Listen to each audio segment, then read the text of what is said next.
standing allied first if you make first when you need a military, but also from the model himself. So to suggest that you can be used to instruct the benefit of process is encouraging and shows that even allies in the region like are very, very concerned about the language and the potential for violence in this region. You're listening to the World News from the BBC. Scientists say they've discovered a source of oxygen deep in the Pacific that they never knew existed. About half of the oxygen in the air we breathe comes from oceans, and until now it was thought to be made exclusively by marine plants using sunlight. Our science correspondent Victoria Gill reports. When scientists put sensors on the ocean floor and saw oxygen levels ticking upwards, they just didn't believe their readings. They now realise that for years they've been detecting and ignoring the production of dark oxygen. Researchers say the oxygen is produced by lumps or nodules of metal that form naturally in the seabed. Millions of these metal lumps generate electric currents, and that splits molecules of seawater into hydrogen and oxygen. The discovery calls into question plans to mine these metals. They contain metals that are vital to build batteries for low-carbon technologies such as electric cars. Police in the US state of Illinois have released body cam footage of the moment an unarmed black woman was shot dead by a white police officer at her home earlier this month. It comes days after Sean Grayson was dismissed from his job and charged with 3 counts of first-degree murder by local court. Files released on Tuesday by the National Archives in London show the alien former British Prime Minister Harold Wilson sold political and personal papers to Nathan's own affair. Wilson spent almost 8 years in office in the 1960s and 70s. By 1990 was unwell and required extensive care. The files described him as not well. The English city of Birmingham has been chosen to host the 2027 Invictus Games, a sporting competition for injured servicemen and women. In the final runoff with Washington, D.C., organisers selected Birmingham in part due to its commitment to the welfare and recovery of injured and sick military personnel. BBC News. I'm Moss Lewis, and you're with Outlook, your home for extraordinary personalities. When you get one shot and get it out. I remember going through customs thinking, we get calm down. No, I remember thinking, don't get nervous. Call me up. It's going to go well. There's advice you. There's a find a hole as far away as possible and hide in it for a while. I remember every single morning I'd wake up and look at the gate and think, someone's going to be coming from that gate any time now. There'll be a white Land Cruiser or a black Land Cruiser, the Russians, it could be Australian immigration, but either or, they can't be telling about it.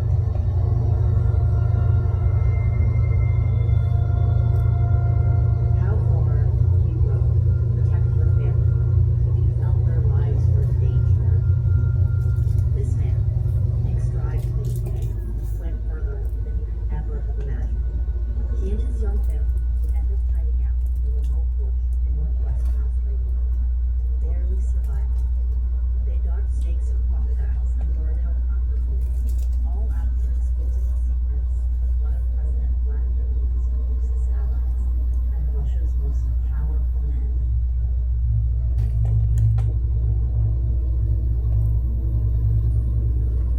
Добрый день. Да, здравствуйте. Hi. Lovely feature. Добрый вечер, у вас уже поздно. I wonder who I was connected to. Nick is from the south of Jamaica. He's a key rugby player, and for most of his life, he worked in construction. He got engaged early, but in his 30s, the marriage fell apart, leaving him totally lost. So he quit his job and went off to Australia to clear his head. But when he returned, he was penniless, had no work, and no prospects. I think Christmas Eve, all I had was shorts and t-shirts. It was snowing in London. I had enough money for a train to get me halfway home to Southampton, and I got back. So I phoned my boss up and I said, "Can I have my old job back?" And he said, "No, but do you fancy working in Russia? We need you out in Russia." And I said, "Yeah, absolutely," because it gave me the opportunity to earn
places and we just explored Moscow.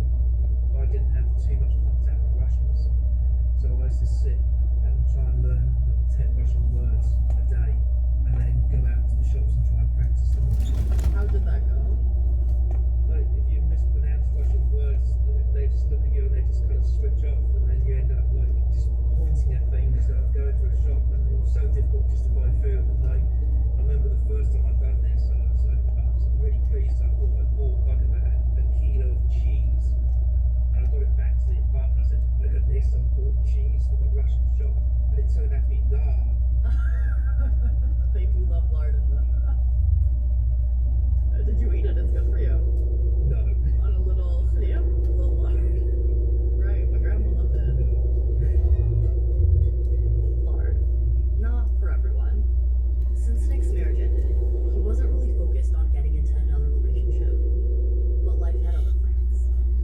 At a friend's party, he locked eyes with a beautiful woman with ash brown hair. He felt his heart skip a beat.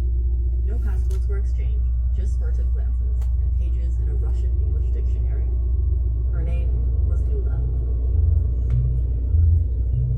Even trying to arrange to meet her on the phone was like, you know, I only knew just a handful of Russian words, and I'd be going like, "Get here, get that."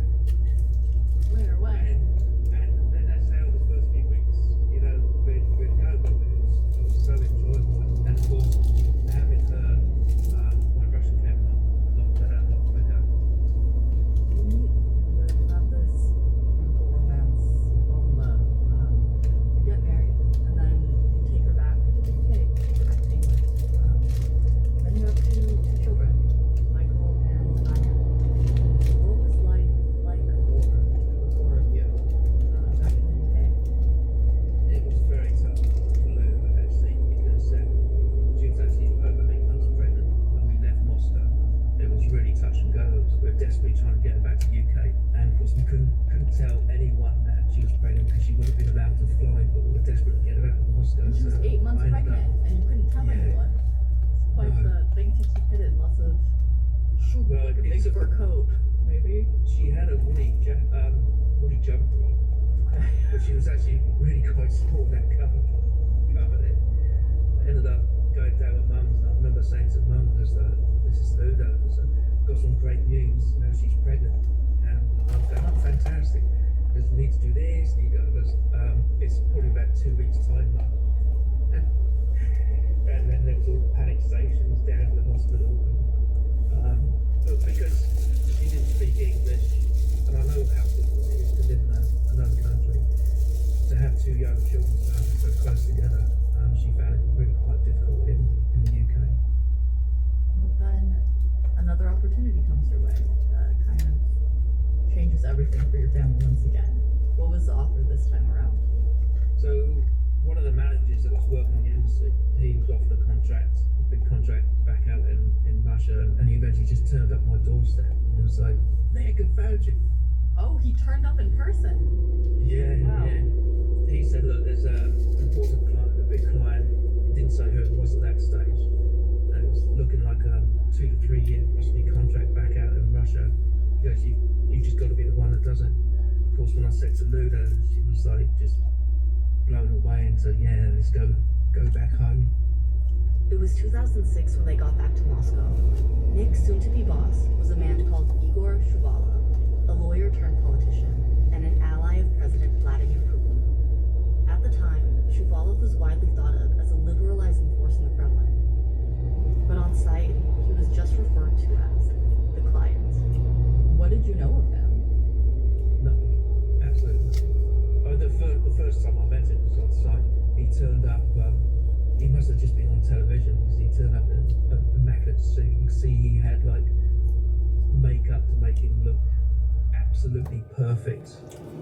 And he just brushed straight past me, and his representative, Vitaly, goes, "Oh, this is Nick Stride, he's here to do that." He just shook my hand, "Hello," and just carried on walking. Just one word. Yeah. That was it. A little bit очень приятно. Nice to meet you. Or no, you didn't even No, get that. no. The strange thing was that whenever I spoke to Igor, it was always in Russian. Back then my Russian was a lot better. I've forgotten so much now, but never spoke English. And then I saw him on television, and his English is better than mine. And I think the reason is he always spoke Russian to make sure that I was like, beneath him, which is, in the hierarchy of Russians is really quite important for people to know their place. What were you building for him? What was this kind of mega project that required a year of prep from abroad and then kind of many years of construction? A huge house. Connected to that was a Olympic-sized swimming pool made fully of stainless steel. There was garages, there was living quarters, even a fire station. He actually bought the fire engine before the building was actually constructed. Security offices, there were tunnels underneath the ground, and one of the biggest projects that I was doing was what was called the Winter Gardens, which was a huge glass dome, and inside there would be 6 separate temperate zones. So you'd have like a sub-Sahara zone, tropical zone. It was an immense construction. Nick thinks the total cost of this project was more than $140 million. Definitely a price tag that would be a stretch on a politician's relatively meager salary, and in stark contrast to the poverty Nick saw among the regular people in Moscow. Despite the giant sums involved and the lavish construction, Nick, the only Westerner on the project, was concerned with the amateurish way he saw the build being run from day to day. A lot of it is the Russian system. So none of the managers used to come on site because, why would they come out the office in their shiny boots and go out onto a building site? So they'd pass that on to people beneath them. And so things would go wrong on site and there's no one there to sort it out. And then when there was a problem, the managers wouldn't tell the people above them. There were times that there was this huge concrete wall built and they built it the wrong way around. And I thought, I'm sure they've got that wrong. And I came in one day and it had gone. There used to be a big concrete wall there. It's gone. And you couldn't even see a trace of it. Because no one wanted to admit to the person above them that a mistake was being made. A lot of the financial stuff was, they were making a lot of mistakes, and the client's representative would say, Nick, I think we've overpaid the Germans. The Belgians, can you have a look and see what the problem is? So I said, right, okay, I need access to your spreadsheets on the computer. He's like, yeah, here they all are. And I say, look, this is the one you paid twice. And I'd start doing more and more and more, and they'd rely on me to be doing more, so I was getting more entwined into some of the financial dealings when I probably shouldn't have been. What sorts of things were you learning about your boss? I could see the money would come in from all sorts of offshore accounts. Now they're coming from Singapore, from Cayman Islands, all over the place, and they'd go to Bishkek, and then it'll end up in a bank in like Frankfurt somewhere, and then it may be wired into Moscow, or if it's wants to be really discreet, then it will come across the border into Russia in a sports bag. And the way as well that we dealt with the contracts for the European companies, there was 3 contracts all that week. There was the contract which would be shown to the Russian government or the Russian Department for Building.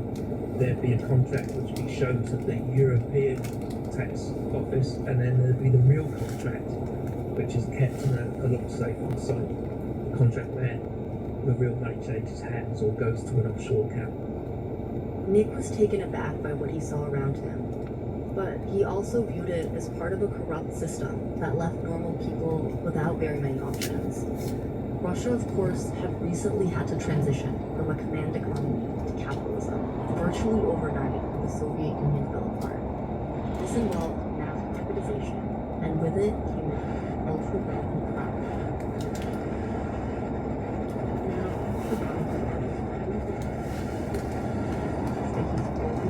Within the framework of Russian and international law, and declared his and his family's income to Russian tax authorities. For the time being, Nick didn't do anything with the information he found. His children, Michael and Anya, were all doing well in Moscow, and Luda was happy. But Shuvalov's star was on the rise, and with that came greater scrutiny. And for Nick, a growing feeling of unease. So, in 2008, Shuvalov was promoted. he was made deputy to Vladimir Putin, who was the prime minister at the time. What changed after that? I knew we were starting to get too deep, and it was probably time to start looking to go elsewhere. They always saw me as not so much as being Russian, but not being a Westerner, because the kids were in Russian school, Russian wives, spoke Russian. And there was a realisation that at some point I'll be going back to the UK with not so much this information that I have, but, you know, Shivard would have been paranoid about the information I may have, you know, that could have been quite embarrassing to him. So they were starting to get very nervous around me, the fact that they didn't really know how much I knew. I mean, how was that nervousness manifesting itself? Like, how did you become aware that their attitude towards you was changing? I remember I used to get a bus into work. The head of security was on the same bus as me when you normally get such a drink car, so it's unusual. And he said to me, he goes, "Do you miss playing rugby?" I said, "Yeah."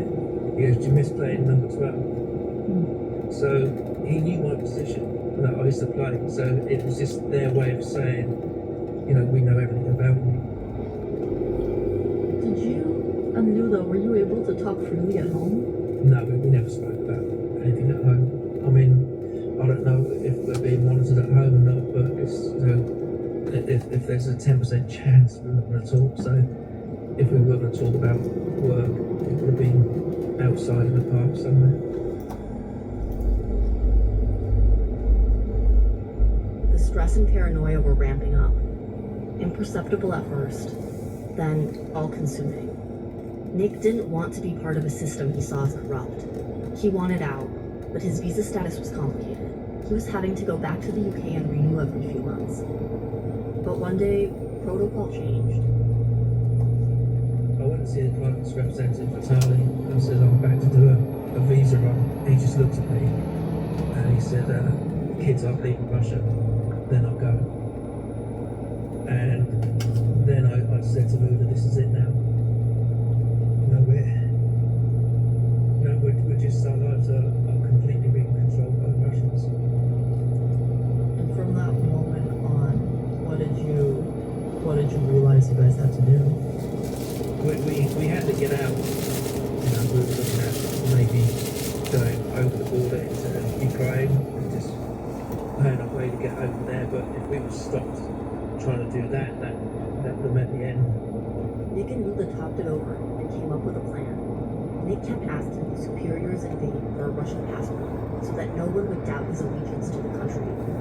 And when a job came up working for the client in the far east of Russia, Nick said he'd do it. But first, he said, he'd need to take the family back to the UK to tie up their affairs and be back on the following Monday. That's when they'd make their escape. There would be no going back. We couldn't tell anyone, not even my companion, and certainly not anyone like my parents or risk anything like that. So we left basically with just the clothes that we stood in, so that if we were stopped at the airport, just say, oh look, we're just doing exactly what we said we're doing, we're going back to the UK, we'll be back in a couple of days. So, you know, I always remember Michael telling me that the day we left, he put all his school books out on his bed and everything ready for school, you know, in a couple of days' time on the Monday. And I remember thinking, like, we're never going to see our school again. How did you feel on that plane as you lifted off? I remember going through customs thinking, if we get caught now, you know, who knows what's going to come to us. And I remember thinking, don't look nervous. Go through it, just try and act normal, which was very difficult. We knew we had one shot at getting out.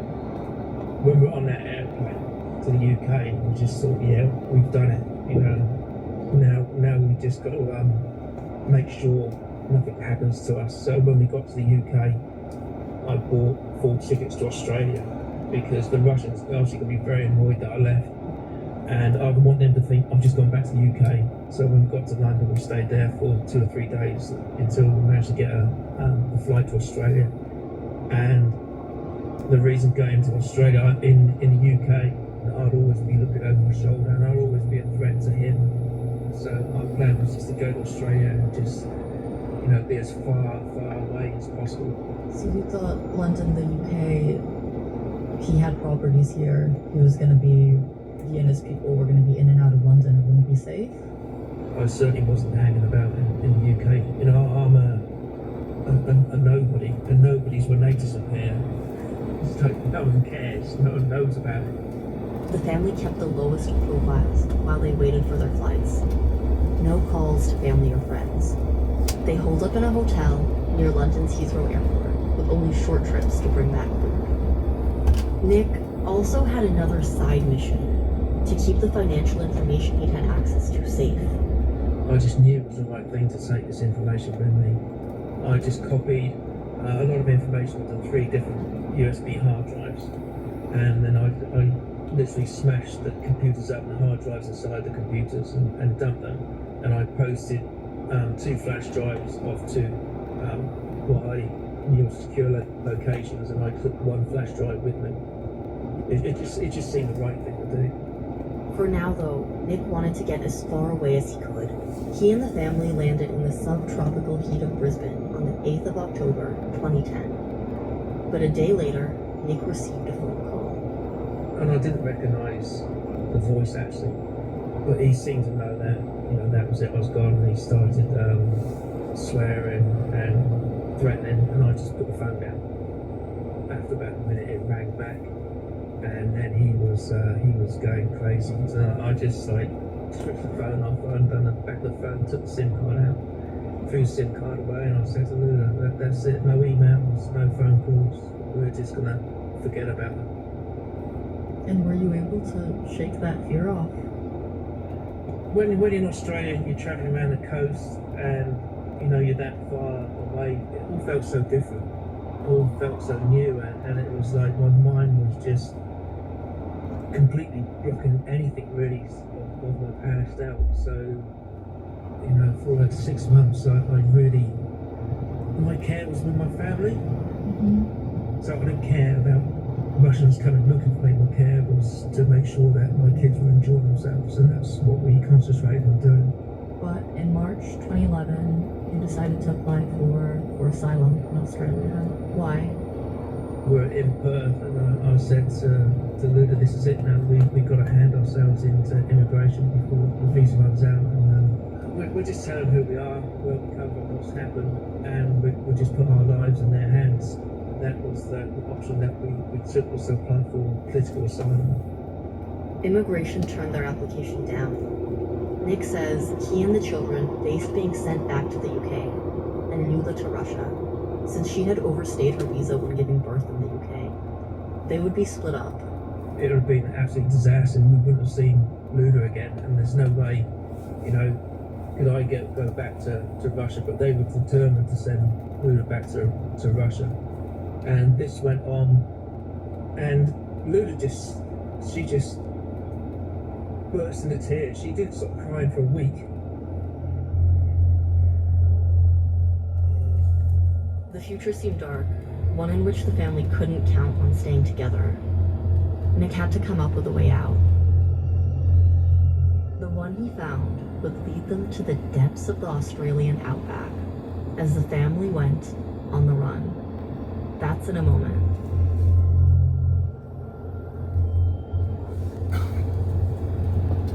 This is the BBC World Service, and in the forum, what has motivated people throughout history to climb mountains? That human experience of challenge, adversity, mastery, skill set, understanding consequences, and managing the risk. Who were the first climbers? This modern idea that to truly enjoy a mountain, you should be climbing it for its own sake, it dismisses as irrelevant all the ways that people in the past existed on mountains. And why are we so obsessed with who reached the top first? Even 2 people reaching the top together, you want to know Who literally put their foot on the summit first? it doesn't really matter because they couldn't have done it without the other. Exploration, science, religion, politics, and nationalism all played their part in people wanting to stand on the highest points on Earth. The Forum, History of Mountaineering, Saturday at 11 GMT.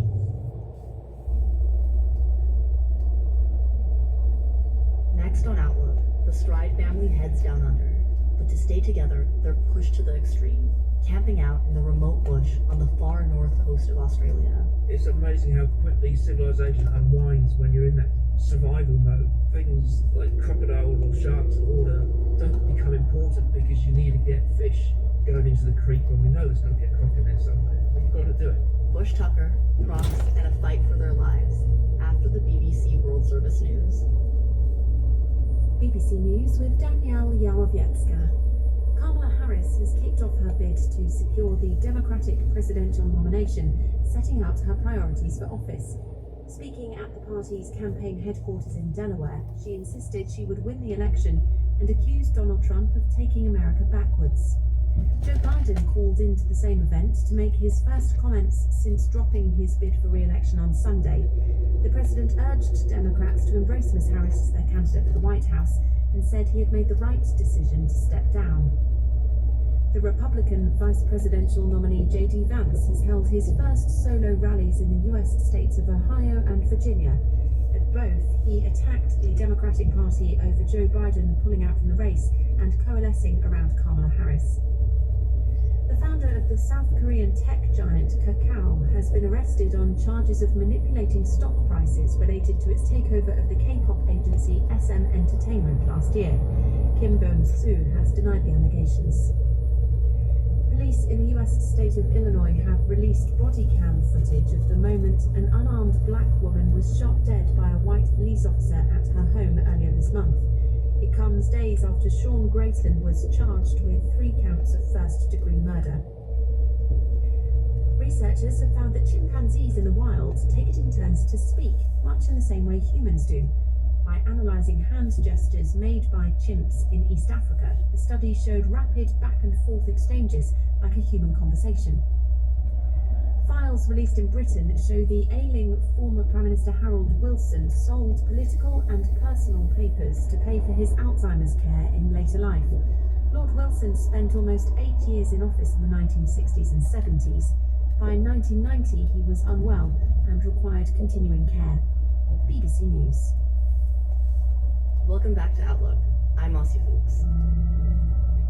We've been hearing from Nick Stride, a builder from Southampton in England, who found himself and his young family running away to Australia, fearing revenge from his old employer, Russian Deputy Prime Minister Igor Shuvalov. Nick had seen records of some of Shuvalov's business dealings and knew that Shuvalov wouldn't want them getting out. Nick felt he knew too much and was in danger. At this point in their story, it was 2011, and their claim for political asylum in Australia had just been rejected. The next step was an appeal to the Refugee Review Tribunal, or RRT. It took months, and despite the strain hanging over them, Nick's family were mostly able to carry on with their lives.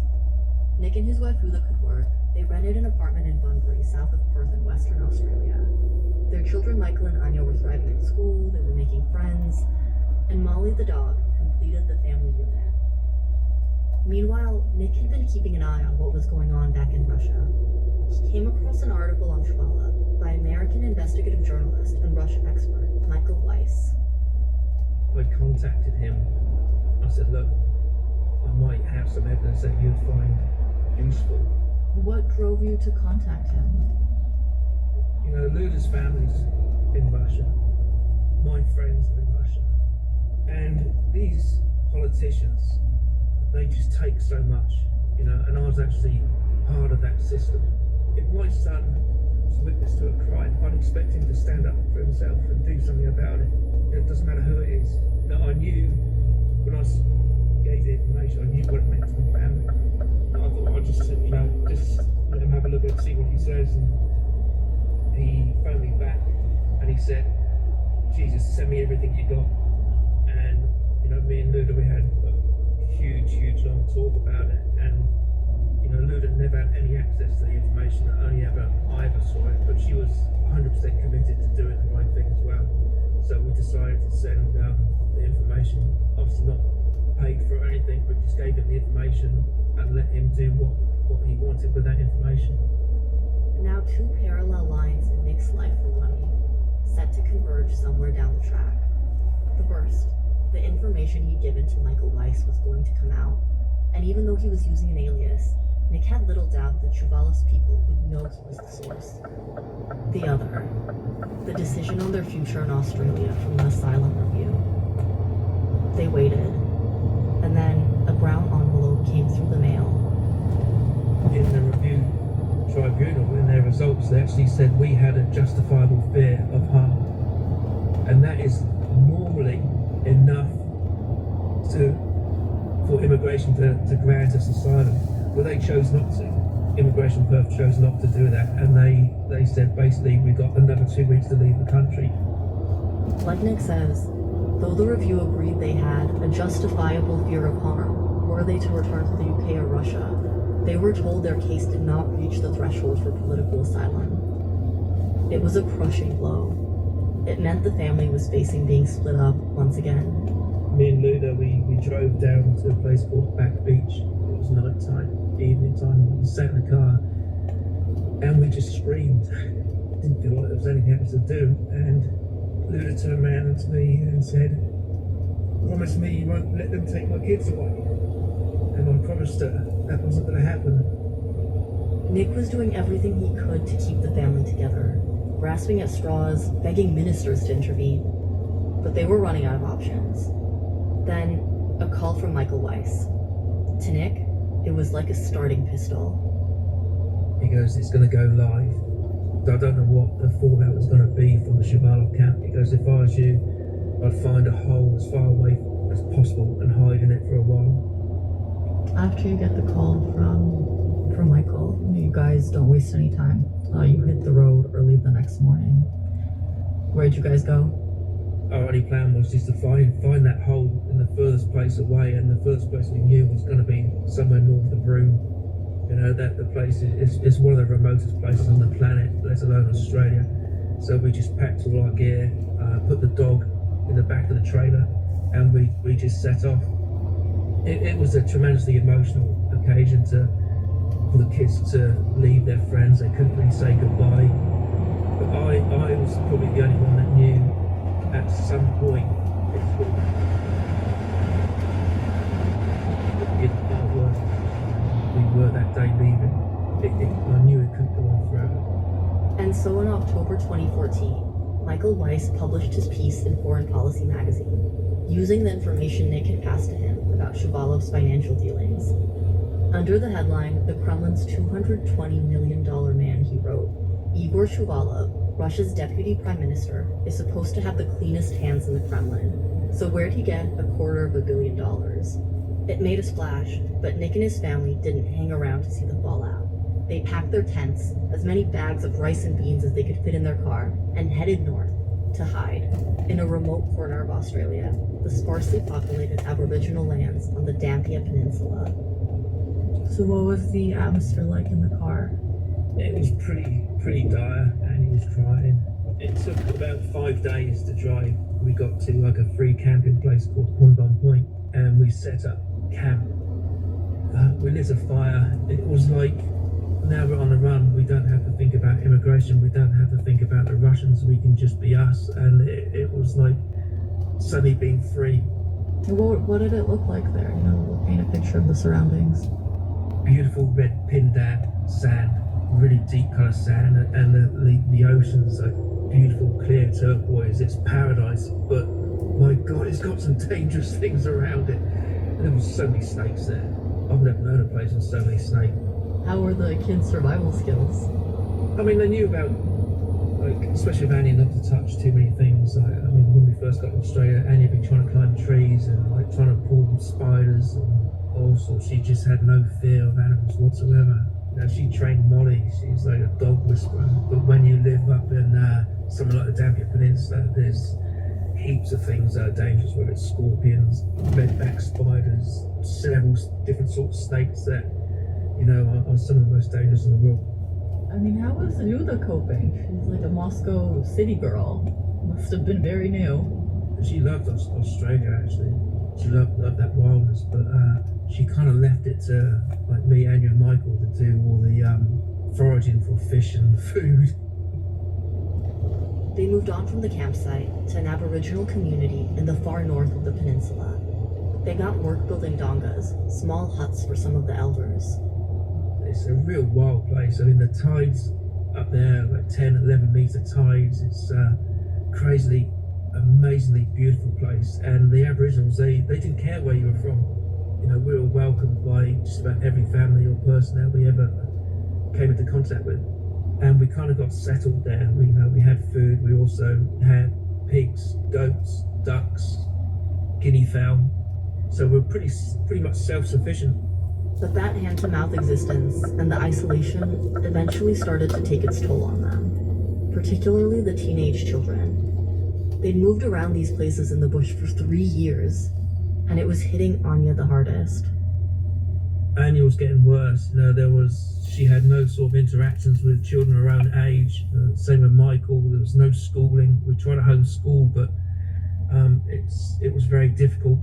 And I knew the closer Michael was getting to like 18, we had to get him back. And Lulu just wouldn't go. She just did not want to go back and face immigration. And that's absolutely understandable, because to go back into immigration and face the fire again would mean her being sent back to Russia. So she was adamant that we weren't leaving. I could see that Michael and Anya were really suffering. So I tried everything I could to persuade them. I said, look, I'm not going to let them take the kids away, or send you back to Russia, but we need to get the kids back. And she just couldn't face it. She went through years of being told they're going to take the kids away. Incredibly stressful for her. And whilst we were there at Bergen, I remember every single morning I'd wake up and look at the gate and think someone could be coming through that gate any time now. It's either going to be a white Land Cruiser or a black Land Cruiser. It could be the Russians, it could be Australian immigration, but either or, they're coming to tear my family apart. And to live with that stress, knowing that it just seems unbearable. We were living in paradise, and it was living hell for all of us. But we had to go back, and I said to Luda, look, we've moved to this beach. We've spent 6 months living together as a family, not thinking about anything, all the worries. We just lived there on our own for 6 months, and then we'll hand ourselves back into immigration, and we're going to have to deal with them as best we can. And Luda agreed, so we moved to a place called Red Shells. And whilst we're at Red Shells, I emailed immigration, thinking like, this is it, we just hand ourselves in, just let them come and get us.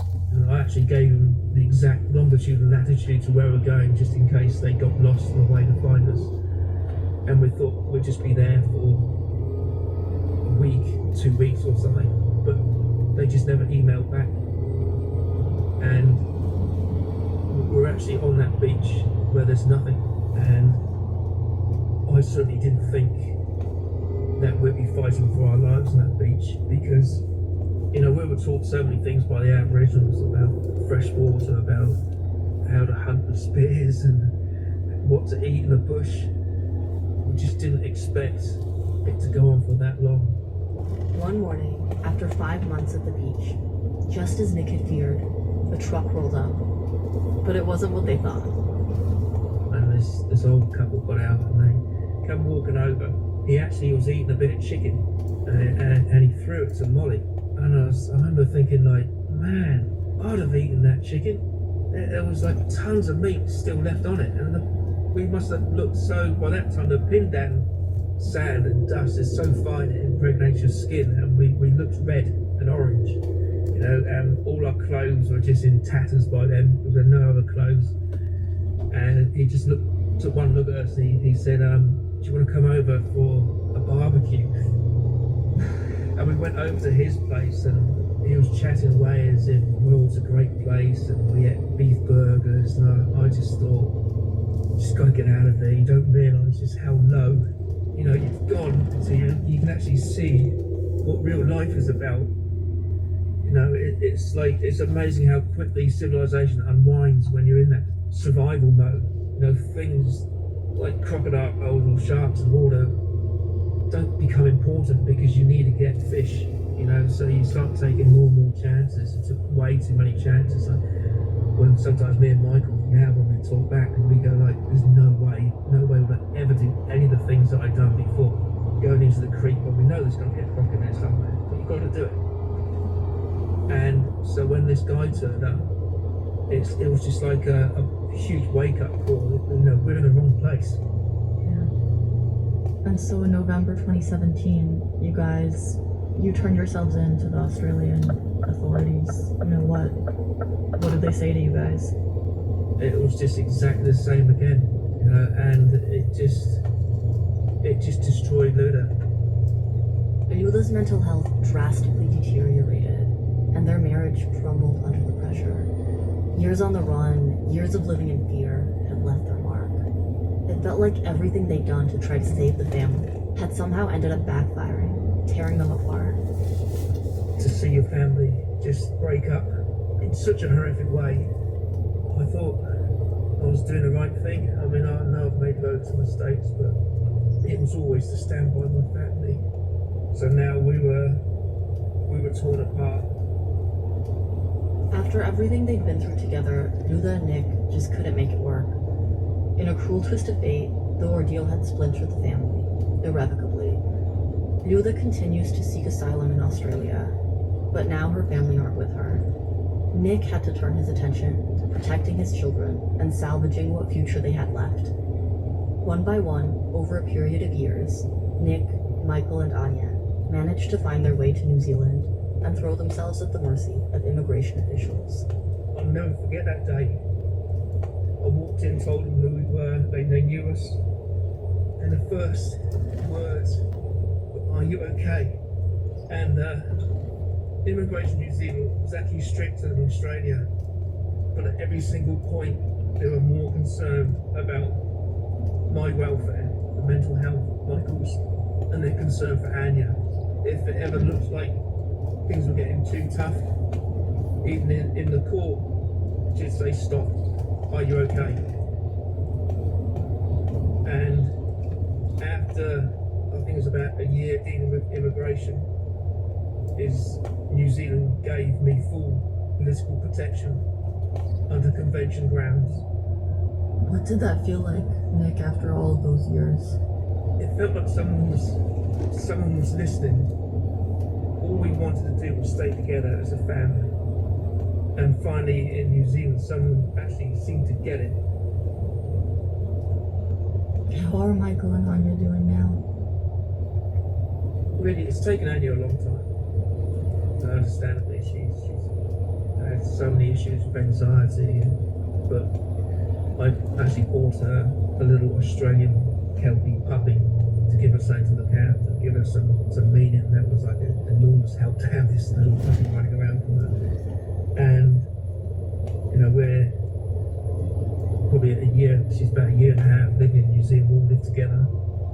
And she's just come along leaps and bounds. She's so far away from where she was. Sometimes it's hard to actually look back and really understand exactly what we went through. And Michael has been such a support. He's probably the strongest person in our family. So the three of you, you're together now, you're working, you're settled into a new life. Nick, are you still looking over your shoulder? I'll always be looking over my shoulder, but I'm not gonna let that dictate the way I live my life. We always seem to move about, never feel sort of that secure staying too long in one place. So we've moved several times in New Zealand. I don't know whether that's just paranoia, just trying to make yourself feel better, but I think I'll be looking over my shoulder for a long time yet. But the thing is now, if anything happens, people will know. Nick Stride, his family story has been made into a book called Run for Your Life by Sue Williams. The article Michael Weiss published using the documents Nick had leaked to him began a flurry of alleged corruption scandals that rocked the Kremlin during the 2010s. As for Shuvalov, he went on to head VEB, Russia's biggest development bank. The bank and Shuvalov himself are now under sanctions by Western governments. That's all from Outlook today. Mobine's here tomorrow with another remarkable personal story. I'm Aussie Books. Thanks for listening.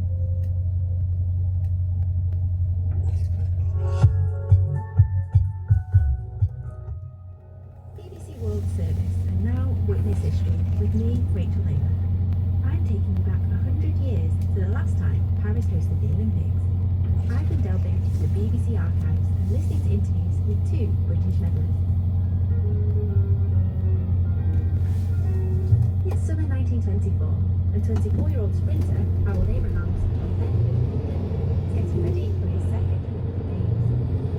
But compared to today's decade athletes, it wasn't too big. As Harold told the BBC in 1968, he trained hard, but not too hard. I did much. I trained 3 days a week. I then for so long because I did it. I'm sure so. I crying with him. I think it takes a lot of the joy out of it, and I think it also makes me the end of the competition.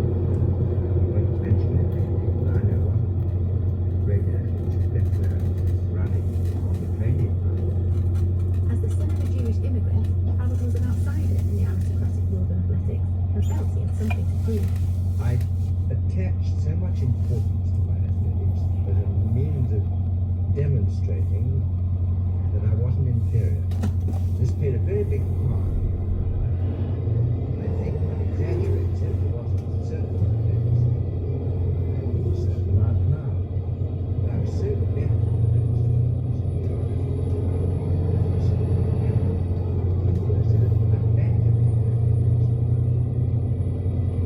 Meanwhile, 28-year-old tennis player Katie McCabe from London was also preparing to compete. As she told the BBC in 1987, she was good friends with Harold. I knew Harold Abraham just very well, family friend. He was great fun and he was very amusing and entertaining. Kitty had just won Wimbledon that month, July 1924. But like Harold, she didn't take the Olympics too seriously. Which is just as well, really, as it wasn't especially lucrative. It was fun. I say nothing else between gold medal and bronze, but referring in a way to financial gain. One's financial gain was very small in tennis, but I could imagine The opening ceremony for the 1924 Games was held on the 5th of July at the Stade Olympique Louis Dumont in Cologne, Paris, as the Manchester crowd reported. Full to the brim for yesterday's opening ceremony. Each nation had been left to choose its own uniform, and the result was an extraordinary range of coloured blazers, badges, and headgears, from straw hat to fez. More than 3,000 athletes from 44 nations took part in the Games, of which only 135 were women, in 17 sports. The Games were estimated to cost 10 million French francs, the equivalent to $1.1 billion today. And crowds reached up to 60,000 daily. On the 6th of July, it was time for the first 2 rounds of the 100-metre sprint, Harold's event. Quite frankly, when I went to Paris in 1994, I really didn't think I had any chance against 4 crack Americans. And then I was very lucky because in the second round I equaled the Olympic record, which was then as slow as 10.6. In the semi-final, I definitely got left at the start. I managed to keep my head and I won again in the Olympic record time. And I knew that I was going to win the final. I really did. But we were supposed to come on at 6. We came on at 7. 4 hours wait I spent with Sir Arthur Forrest, now Governor General of New Zealand, roaming on the outskirts of Paris in a taxi with my trainer, Sam Mustang. Well, I won the medal, and my first feeling was incredulity. Harold, the only Brit in the final, won the race with a time of 10.6 seconds, beating American Jackson Schultz. His coach, Sam Musabini, backed him all the way. Well, the Americans were very incredulous. In fact, old Sam Musabini got 10-1 against me for one of the American coaches, which pleased him enormously. It was Britain's first Olympic gold medal in the men's 100 metres, and only the second time that the United States had failed to win. Despite this, a journalist from the Times newspaper remained unimpressed. He said Abrahams got to the tape first, but could do no better than equal the Olympic record for the 3rd time. Huh, just the 3 times. No wonder no one made a fuss of him. No victory ceremony, no God Save the King, rather disappointing, and no presentation of medal. The medal was actually sent to me about 2 or 3 weeks later. later by post. The race was later depicted in the 1981 film Chariots of Fire. Harold's British teammate Eric Liddell, a devout Christian, refused to run in the competition as the heat was on the Sabbath. Instead, he opted to compete in the 400 metres and won gold.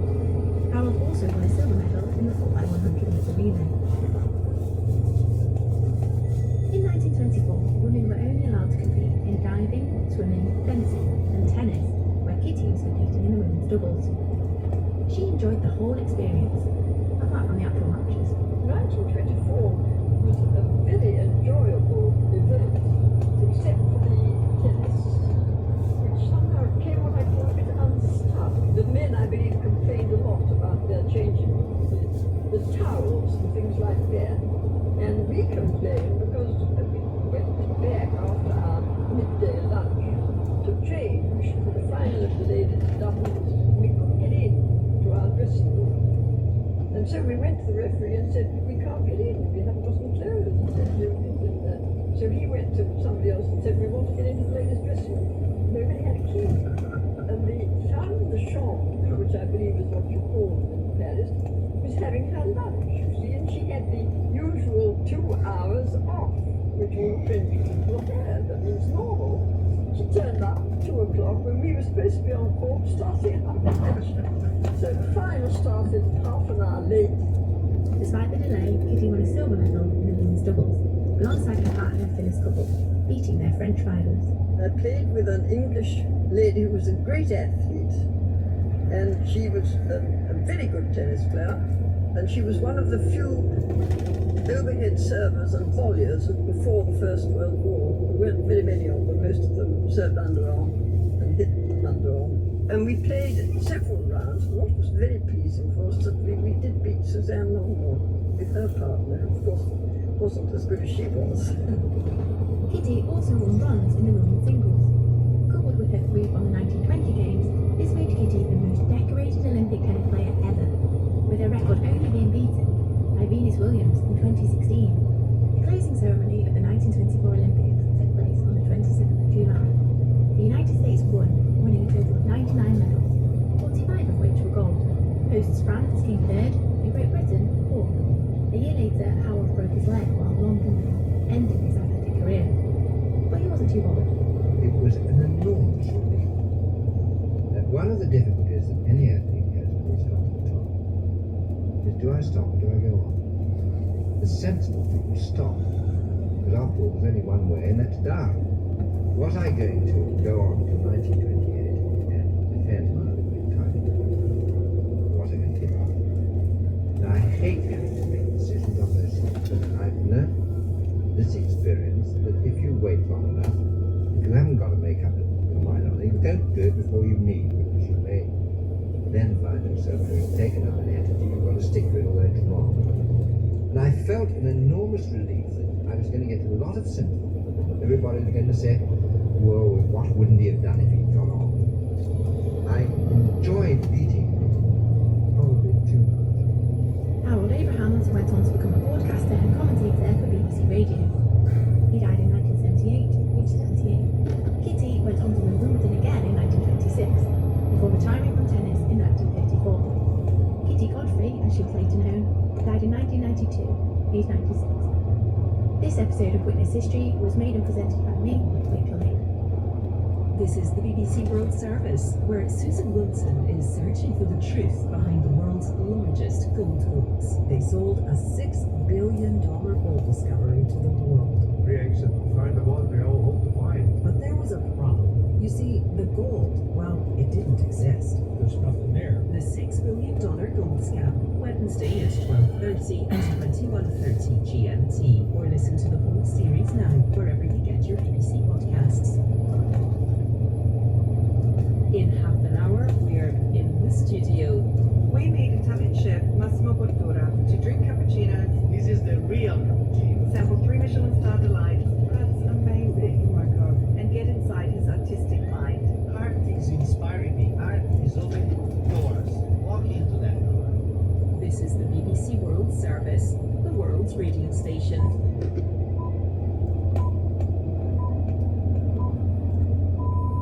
The It's 3 hours GMT. Welcome to the newsroom from the BBC World Service. I'm Paul Moss.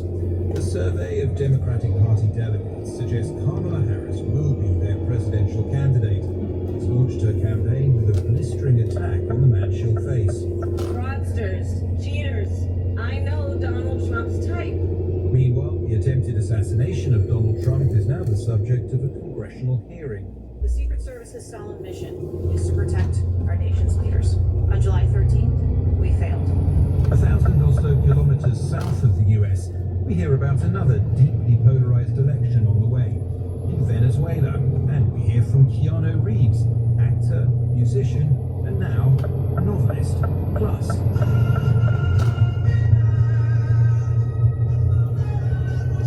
the last surviving member of the Four Tops has died. We look back on the life of a Motown legend. All that after this bulletin.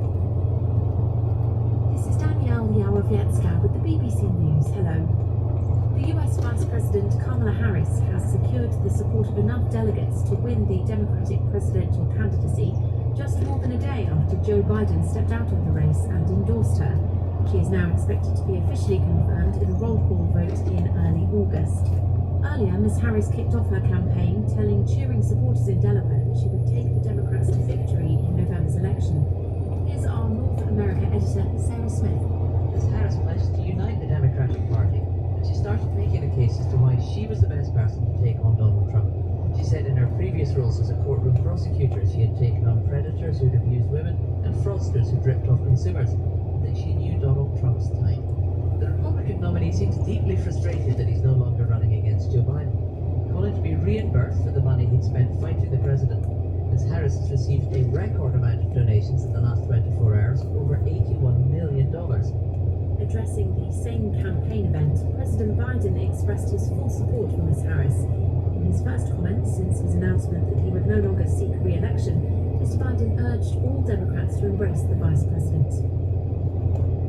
The Republican vice presidential nominee J.D. Vance has held his first solo campaign rallies in the US states of Ohio and Virginia after being named as a running mate by Donald Trump last week. At both, he attacked the Democratic Party over Joe Biden pulling out from the race and coalescing around Kamala Harris. The founder of the South Korean tech giant Kakao has been arrested on charges of manipulating stock prices related to its takeover of the K-pop agency SM Entertainment last year. Kim Byung-soo is the highest profile businessman to be held in the country for several years. A court cited risks he'd flee or destroy evidence. Mr. Kim has denied the accusations, saying he'd never instructed or condoned any illegal acts. Police in the US state of Illinois have released body cam footage of the moment an unarmed black woman was shot dead by a white police officer at her home earlier this month. It comes days after Sean Grayson was dismissed from his job and charged with 3 counts of first-degree murder by a local court.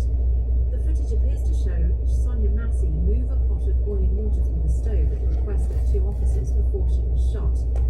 Teresa Haley is from the American Civil Rights Organization, the NAACP. We're here to say enough is enough. A young black woman lost her life carelessly at the hands of a deputy sheriff. We are sick and tired of being sick and tired. Every day we hear in the news, we read about it, we see about it on social media. As a black woman, hell, I'm scared. You're listening to the World News from the BBC. The US ambassador to the United Nations has announced $60 million of humanitarian aid to Haiti during her visit to the violence-stricken nation. Linda Thomas-Greenfield held talks with the Transitional Presidential Council and the new Prime Minister Gary Conille. Her visit comes just days after the recently deployed Kenyan police forces began patrolling the streets of the capital Port-au-Prince, which is mostly under the control of armed gangs.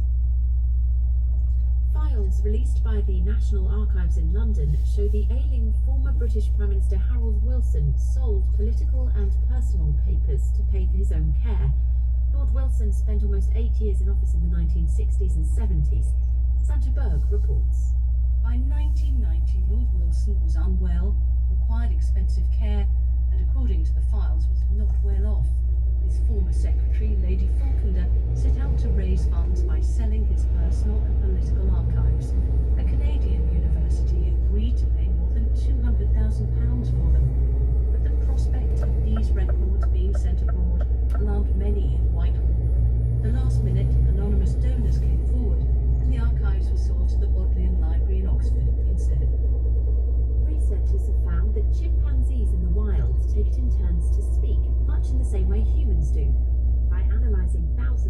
gestures made by different groups of chimps in East Africa, the study showed they had rapid back-and-forth exchanges. The gaps when responding are similar to humans, although some timings vary. The English city of Birmingham has been chosen to host the 2027 Invictus Games, the sporting competition for injured servicemen and women. In the final runoff with Washington, D.C., organisers selected Birmingham in part due to its commitment to the welfare and recovery of injured and sick military personnel. BBC World News. You're listening to the newsroom with me, Paul Moss. She's not as yet officially the candidate, and yet Kamala Harris on Monday effectively launched her campaign to be the next US president. And what a combative first outing it was. Speaking to party activists at Wilmington and Delaware, the vice president let loose at Donald Trump, reminding her audience of her one-time job as a prosecutor in California. I took on perpetrators of all kinds. Predators who abused women. Fraudsters who ripped off consumers. Cheaters who broke the rules for their own gain. So hear me when I say, I know Donald Trump's type. And just in case you didn't get the message, Kamala Harris made it explicit that she would be putting herself forward to receive the Democratic Party nomination. In the days and weeks ahead, I, together with you, will do everything in my power to unite our Democratic Party, to unite our nation, and to win this election. And that reference to uniting her own party was an acknowledgement, perhaps, of the risk ahead, that the departure of the original candidate might unleash internal divisions in the search for his replacement. And just to remind people who Joe Biden wants to take over, the president joined Kamala Harris by telephone for a very mutual public love-in. You guys heard it from Doug's voice. We love Joe and Jill. We really do. They truly are like family to us. And we do everybody here. It's mutual. I knew you were still there. You're not going anywhere, Joe. I love you, Joe. Well, shortly after Kamala Harris finished speaking, the chair of the Democratic Party announced they would be delivering a nominee by August the 7th. And then, just before we came on air, US media reported that Kamala Harris is already supported by the majority of delegates. I'm joined now by our North America correspondent, David Willis. David, first of all, can you get us up to date? What are these reports saying now? Well, events moving clearly at a breakneck speed right now, Paul. On her first full day in the race, it's estimated that Kamala Harris has surpassed the number of delegates needed for her party's nomination. That's according to an unofficial survey by the Associated Press and some other media organizations here, which gives her more than 2,000 state delegates, and that's more than half the nearly 4,000 total Democratic delegates, and well beyond the simple majority needed to clinch the nomination at the first ballot. Now, those pledges of support aren't binding, of course, until the delegates in question actually cast their votes, quite possibly in a virtual roll call at the start of next month. And that would mean that Kamala Harris would be confirmed as the official Democratic presidential candidate by the time the party's annual convention gets underway on the 19th of August in Chicago. So far, all her potential rivals have stepped forward to endorse her nomination. They've withdrawn from any challenges that might have been posed. No serious rival to her candidacy has emerged. So there really is no one in her way. And today, of course, she gained the backing of the former House Speaker Nancy Pelosi, one of the most powerful figures in the Democratic Party. And she's also raked in millions of dollars for her campaign, more than $80 million in the first 24 hours alone, beating all such previous records. So she is now nominee for president. Looks pretty certain to be the party's presidential nominee, but there are a couple of hurdles to undergo first. So the first hurdle, I suppose, was her launch today, what was effectively What did you make of what she had to say? Well, it was a rousing and uplifting speech, wasn't it, to campaign workers who she conceded had experienced something of a roller coaster of emotions in the last few days, with Joe Biden finally bowing to those weeks of pressure to withdraw from the race and the endorsement of his deputy. And if those beleaguered campaign staff needed building up, then Kamala Harris certainly did what was required with a speech in which she lauded her former boss's achievements and gave an early taste of how she intended to go after Donald Trump on the campaign trail, saying that as a former prosecutor in California, she, as she put it, knew Donald Trump's type. David Willis, thank you very much. It has been a tumultuous few weeks in American politics. One candidate standing down, another shot. But one thing which hasn't changed is where the two parties need to focus their attention, because although the US may be a nation of about 160 million voters, the presidential election will almost certainly be decided by the result in a few battleground states. Among them is Arizona, bordering Mexico, much of it desert, and with a diverse population. Emma Vardy has been to ask what they make of Kamala Harris and her chances. After months of the same old candidates singing the same tunes, suddenly the record's changing for voters. This diner is a microcosm of the state, with Democrats, Republicans, and independents all eating their breakfast and drinking coffee next to each other. Many people's political views are already firmly fixed, and they don't think Vice President Harris changes the contest. Alex works as a server at the diner. I still think Trump's gonna win. I truly think that Trump is a better choice, just with the economy. Does Kamala have a better chance of beating Trump? Just intellectually, just listening to her speak and listening to Trump speak is like night and day. What do you think of Kamala when it comes to the border? Well, she hasn't done anything. Our children are here, and criminals are coming across the border, and we need to close it. For Democrat supporters, there's some uncertainty about whether Kamala Harris becoming the party's candidate without a contest should be a done deal. Here's Linda, a Democratic voter. Our process is like turning upside down. It's just very scary and disheartening. There's a lot of people that don't like Trump. They don't trust him. Could Kamala do better against Trump than Joe Biden? I don't think so. What has she done? What experience has she had politically? Should there be more of a contest for who should take on Trump? Yes, I think so, yes, for the Democratic Party. Yes, definitely. What was clear is that a rematch between Joe Biden and Donald Trump was deeply unpopular.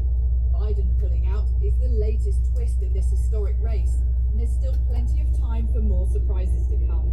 Emma Vardy. Of course, in terms of surprises, it would be hard to beat what this election contest has already thrown up. In particular, of course, the attempted assassination of one candidate, and the repercussions of those shots fired at Donald Trump continue to be felt. Monday saw the director of the US Secret Service questioned by a congressional hearing. Kimberly Cheadle has faced calls to resign, blamed for the service's failure to spot the gunman sooner and to stop him. Our North America correspondent Erin Delmore reports. Kimberly Cheadle began this tense and at times angry hearing by admitting that the attempt on Donald Trump's life was the agency's most significant operational failure in decades. The Secret Service's solemn mission is to protect our nation's leaders. On July 13th, we failed. As a director of the United States Secret Service, I take full responsibility for any security lapse. The gunman was able to get close enough to fire shots at the former president, injuring him and killing a man behind him in the crowd. 2 other people at the rally were wounded. Several witnesses reported seeing a man with a rifle on a rooftop minutes before shots were fired, but Ms. Cheadle declined to answer any questions which she said were about specific operational matters. She said the FBI was investigating. Ms. Cheadle faced fierce criticism and calls for her resignation from members of the committee, but she continued to defend herself, insisting she was the best person to lead the Secret Service. Erin Delmore there. You're listening to the newsroom from the BBC World Service. There was a time when Brazil's President Lula da Silva was best buddies with his Venezuelan counterpart. The avowed socialist Nicolas Maduro was an ideological soulmate. When he was accused of acting like a dictator, Lula was there to defend him. But it seems President Maduro may have gone too far, even for his Venezuela is holding a presidential election next Sunday, and Mr. Maduro said that were he to lose, there could be a civil war resulting in a bloodbath. President Lula flatly told him, when you lose, you go home.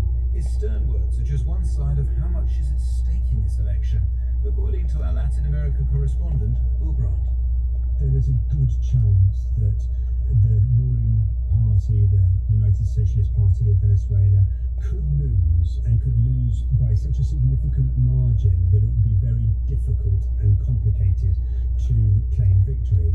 And that element of doubt of what would happen if they lost by a significant margin means that obviously there's real tension in Caracas about how things will unfold in the immediate hours after the vote, the days after, the different actors involved, from the opposition through to the military, Mr. Maduro himself. All of these factors are sort of up in the air. But yes, the unity candidate of Edmundo Gonzalez, he really is showing a strong lead in the polls, and so that is why this particular time it's so important and so vital. Now, Brazil's President Lula da Silva has always been a supporter of President Maduro. Why is he now apparently giving a warning to President Maduro for his comments about there being a bloodbath? Well, I think it is partly off the back of the comments themselves, the specific language involved. Mr. Maduro said, if you don't want Venezuela to fall into a bloodbath, into a fratricidal civil war because of the fascists, let's ensure the greatest success. So the very invoking of the image of civil war in Venezuela, a country which has always had difficulties with political violence, that is such a violent nation, and has had so many issues of polarity and polarization in its political process. He's seen that as what he called frightening, and I think that reaction by Mr. Lula da Silva is important because he is, as you pointed out, a long-standing ally first of the late Venezuelan leader Hugo Chavez, but also Mr. Maduro himself. So to suggest that Mr. Maduro needs to respect the democratic process, to understand properly that if you win, remain in power, and if you lose, then you must step aside, as Lula put it, is important and shows that even allies in the region, like President Lula, are very, very concerned about the language and the potential for violence in this race. Will Grant. There have been intense Israeli strikes in southern Gaza, with at least 70 people killed and 200 injured, according to the Hamas-run health ministry. The Israeli military is telling civilians to move from some of their neighborhoods surrounding Khan Yunis ahead of what it called a forceful operation against Palestinian fighters, said to have regrouped there. Civilians are being told to leave their temporary shelters and move further into a humanitarian zone along the west coast. Now, these latest strikes come as Israeli Prime Minister Benjamin Netanyahu heads to Washington, the first time since the Hamas attacks on October the 7th. But as Paul Adams reports from Jerusalem, his welcome may not be as warm as on previous visits. This is Benjamin Netanyahu's fourth trip to Washington to address a joint session of Congress, and I think it could prove to be among the most difficult. First of all, of course, because the world is now seeing fresh scenes of Palestinians fleeing a new Israeli military onslaught, one that could bring fresh misery to Khan Yunis, which was devastated late last year, but also could cause misery in the nearby Israel's self-declared humanitarian zone in Al-Mawasi, where huge numbers of displaced Palestinians are sheltering. Now, Israel says it has to go there because Hamas is operating inside the zone. But I think it's likely that Mr. Netanyahu's visit to Washington will coincide with another grim milestone in this long war. The Palestinian death toll now fast approaching 40,000. Now, as Mr. Netanyahu boarded his plane for Washington this morning, the Israeli military provided a somber reminder of the price that Israel is paying for this prolonged conflict, declaring that two Israeli hostages, Alex Danzig and Yago Bushdad, both taken on October the 7th, are now known to be dead. Their bodies are still being held by Hamas, and of course there are still scores of other hostages still missing.